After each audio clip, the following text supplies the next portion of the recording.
So Dubai Bling is back, and after how safe they were with all of their brand images in season 1 and season 2, I was super surprised that they are really leaning into all of the drama completely this time around, and they did not hold back, which I really do feel like elevated this season so much more, to the point where it felt like a true reality TV show that can be shipped around all over the world, instead of feeling like a light version of the franchise format. I mean, there were so many jaw-dropping moments with all of our favorite billionaires in the Middle East, so let's break it down by every single character one by one. So we have to start with Ibrahim, who was pretty much reality TV gold this season, as he just brought it in every single episode that he was in, and he just caused so much chaos for everybody around him. First of all, with the package for Zeina, where he got the trademark for the UK and was causing her so much stress over whether or not he would actually give it back to her for free, and then getting into the fight with Hannah over this. It's amazing how he really is able to get under everybody's skin so easily. And then he went onto social media to say the Besties Cafe is for sale without even speaking to Danya about it, and humiliating her in front of their staff and not really caring about it, and then blurting out the news that she's pregnant to everybody, as he couldn't keep the secret any longer, and then throwing everything that's on the table at Bliss as he didn't accept his apology for something that was so big and unbelievable in the first place. Of course, what Bliss did was unacceptable, and we'll come on to that very shortly, but I do think that Ibrahim is lucky that there was no physical hurt or damage to Bliss, as it very easily could have been. So with Ibrahim, I think it's really clear that he's super emotional, and if someone does a minor thing to him, he just blows it out of proportion and then gets revenge on them in such a major way. So he really isn't somebody that you want to get on the wrong side of. And I think it's a really interesting and illustrative example of how certain aspects of your life can affect other aspects of your life. For instance, he was really open about having a really rocky marital relationship,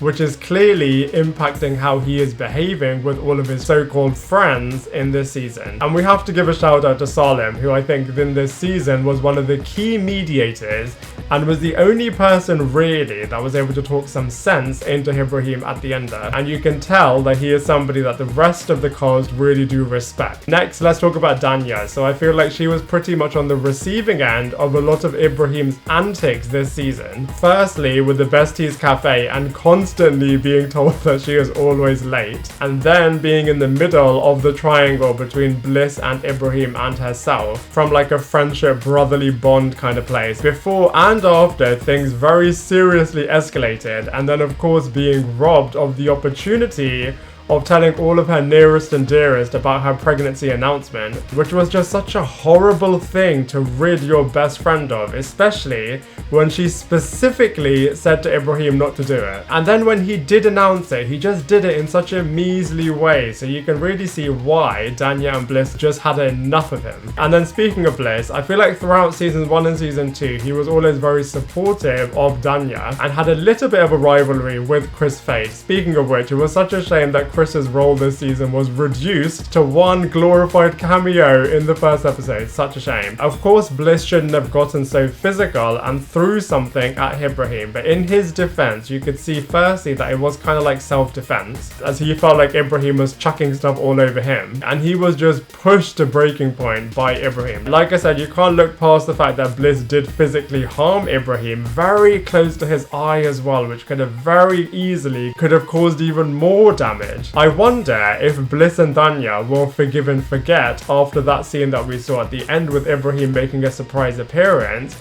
at the gender reveal party, which I loved as a nice way to close out this season, with everyone saying what they've learned about themselves this year. So the other character that was bringing a lot of drama this season has got to be Farhana. She was always so funny in the commentary pieces to camera moments, and I love that she can really hold her own against both Zeina and Safa, who must feel like such an intimidating pair at times.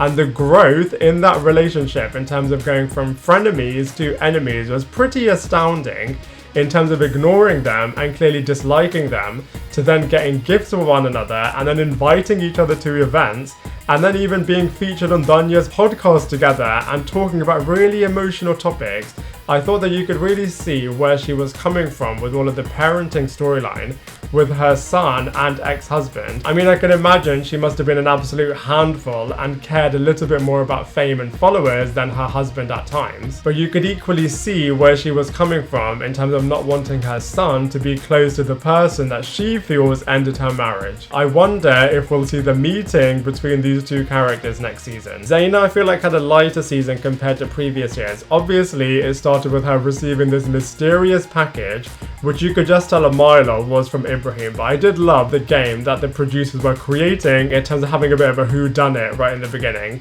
Then the trademark drama with Ibrahim, which her husband Hannah had to get involved in. Love them two together, by the way. What an absolute power couple.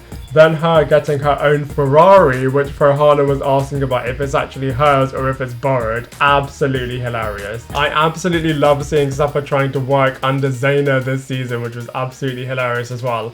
And you could really tell that they were both sad when it ended.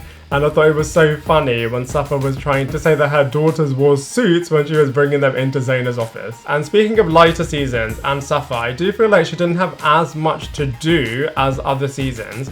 I mean, I thought she had standout moments, like for example saying that her marriage is in crisis after her husband Farhan was having a 2-minute unscheduled female PT session and having a one-way rivalry with Farhana, even though from her side it was all resolved, and the weird and hilarious memorial to her Lamborghini and not being materialistic anymore, which was a little bit of a shame as she was absolutely hilarious when she was super materialistic in season 1. But I'm guessing that she did all of this after she was heavily criticized for being an absolute spoiled brat over there. But obviously her biggest storyline and most emotional storyline was to do with her husband's health and suggesting that he get surgery to fix it all. I thought that at the end the illustration of his mother was such a nice gift from Ibrahim. LJ also didn't have that much to do this season. I mean, you could tell that she really is still the Barbie of Dubai and was mainly fighting and trying to become friends again with Joanna. I thought that LJ was really open with the fact that she was saying, look, she became friends with Joanna's ex basically to spite her and to get back at her, and no one really was on her side after she did that, even though she was trying to explain the reasoning behind it. But it all kind of worked out very nicely, and you knew that it would do in the final episode. And just like with last season, I feel like Mona is constantly just on her personal brand building mode and doesn't really have any storylines where she is at the center of the drama. I mean, I can imagine that this was written into her contract as she wants to always ensure that she is coming across perfectly. And the only closest thing was that she was a little bit obsessed with having a calendar. But even that, I guess you could say, is a very light-hearted storyline. And then her always just being a big mediator alongside with Salem. But other than that, she didn't really bring much drama this series, and you can tell that she is there mainly because she's got so many followers and she is a bit of a big name. So, you know, Dubai Bling Season 3 ended up being a lot better than I thought it would have been, and it's actually performing really, really well, so I'm hopeful and sure that we will see a Season 4 announcement coming very soon. But until then, I'd love to hear from you. What did you think of Season 3? What were your favourite moments? Let me know in the comment section below, and I look forward to seeing you in my next video.